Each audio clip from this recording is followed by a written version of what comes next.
Hello and welcome back to another episode of the Friday Tech Roundup.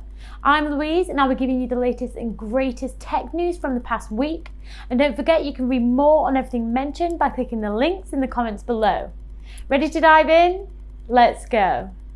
So first up, the government's plan to cut surcharge on bank profits will disadvantage digital challenger banks. With corporation tax rising to 25% in 2023, the government has decided to give something back to these big banks by cutting their profit surcharge from 8% to 3% for profits over 25 million. But because fintech banks are high investment and some are currently loss-making, they will miss out on the benefits. Louise Bowman from Tech UK has criticised the big banks for using their influence to secure unfair advantages from the government.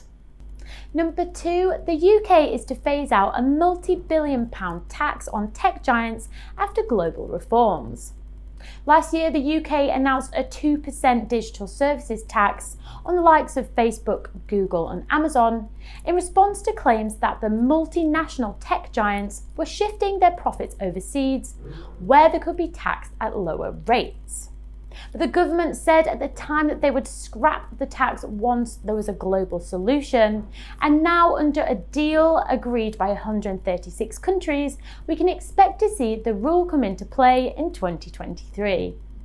Number 3, UK intelligence agencies have sealed a deal with Amazon Web Services to speed up their espionage capabilities, with the deal being valued at around £500 million. The news was first reported in the Financial Times, which said that GCHQ drove the deal that was signed earlier this year, and that the data will be stored in a high security way. It has also been reported that AWS itself will not have access to this data. Number 4, no-code and low-code are being adopted by more and more organisations. A recent study by Tech Republic showed that half of enterprises use low-code and no-code, and from those not using it, 20% are thinking of adopting the technology over the coming year. By doing so, companies will be able to open up analytic and decisioning app development to citizen app developers, as well as accelerate development and iteration, driving innovation and digital transformation. Number 5, IBM's board of directors have approved the separation of the tech giant's managed infrastructure services into an independent, publicly traded company called Kyndryl. After the spin-off, IBM will focus on cloud software, hybrid cloud, AI, and other technology opportunities.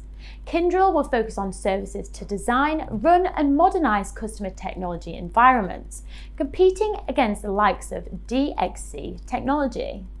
So that's all the tech news we could squeeze in today, but of course we've got some shout outs. We just wanted to say a huge thank you to everyone who attended our first hybrid DevOps Playground event last night, whether you attended in the office or on YouTube. It was a great opportunity to learn more about containers from our brilliant partner Ondat and to finally meet some of you in person. Make sure to keep your eyes peeled for the next Playground announcement. Also, we're super proud of ECS for being selected as finalists in not 1 but 2 categories in this year's European Software Testing Awards. The winners are announced on the 9th of November, so we are keeping our fingers crossed until then. So thank you for joining me on this week's episode of the Friday Tech Roundup. I'll see you next week with even more tech news.